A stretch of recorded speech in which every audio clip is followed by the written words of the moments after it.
Please subscribe to my channel to help me grow. I felt the first crack in my chest the moment my phone lit up at 3:07 a.m. My husband's name glowed across the screen, vibrating violently in my palm, and behind the music, behind the laughter, behind the warm pressure of another man's hand on my lower back, I heard something in my husband's voice that made the room tilt. Fear. Where are you? I've been looking everywhere. His words trembled. Mine stalled. And just like that, the air in the after-party apartment grew heavy, suffocating, too warm.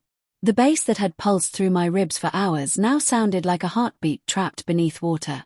I stepped into the dim hallway, my breath sharp, my guilt louder than the music I had just escaped. I'm fine, I whispered, though even saying it felt like stepping on glass. I'm at the venue still. But I wasn't.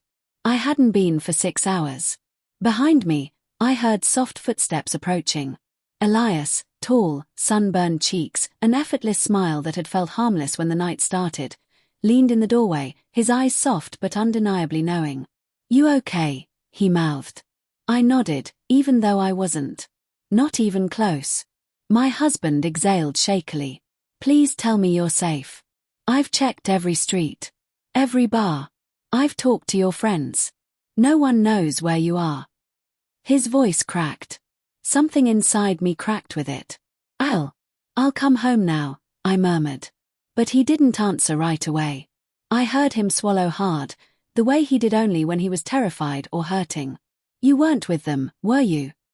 A pause. Tell me the truth. My mouth went dry. Elias shifted his weight, guilt flickering across his face for just a second.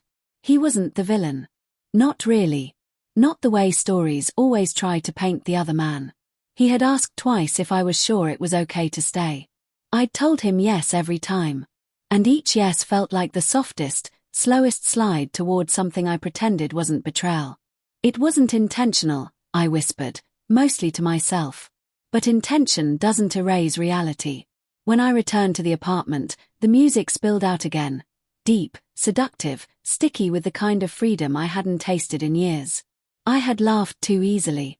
Let myself drift too close. Let the night carry me somewhere blurred, somewhere irresponsible, somewhere dangerous.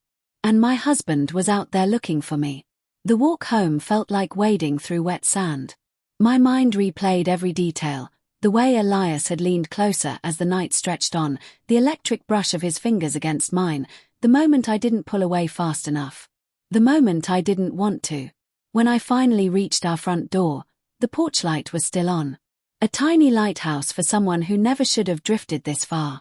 He opened the door before I knocked. His eyes told the story before his mouth did. Red-rimmed. Exhausted. Broken in a way that made my stomach twist. 6 hours, he said quietly. I drove every road in this city. I couldn't swallow. He stepped aside, letting me in, but not touching me, not even brushing against my sleeve. I didn't cheat, I blurted, desperate, ashamed. I swear. Nothing happened. He nodded slowly. But something almost did. I shut my eyes. The truth hung between us like smoke. I felt seen tonight, I whispered. And I didn't stop it. I didn't stop myself. His voice cracked like dry wood. I would have come for you no matter where you were. I always do. My chest caved in. The betrayal wasn't in the act, it was in the desire, the willingness, the quiet, reckless hunger I'd allowed to grow. I'm so sorry, I said. And for the first time, I truly meant every syllable. He looked at me for a long, trembling moment. I don't know if I can trust you right now, he said. But I want to try. If you want to try, too. And I did. God, I did. The night ended not with shouting, not with slammed doors, but with two people sitting on opposite sides of a couch, breathing through the wreckage, choosing, tentatively, to rebuild.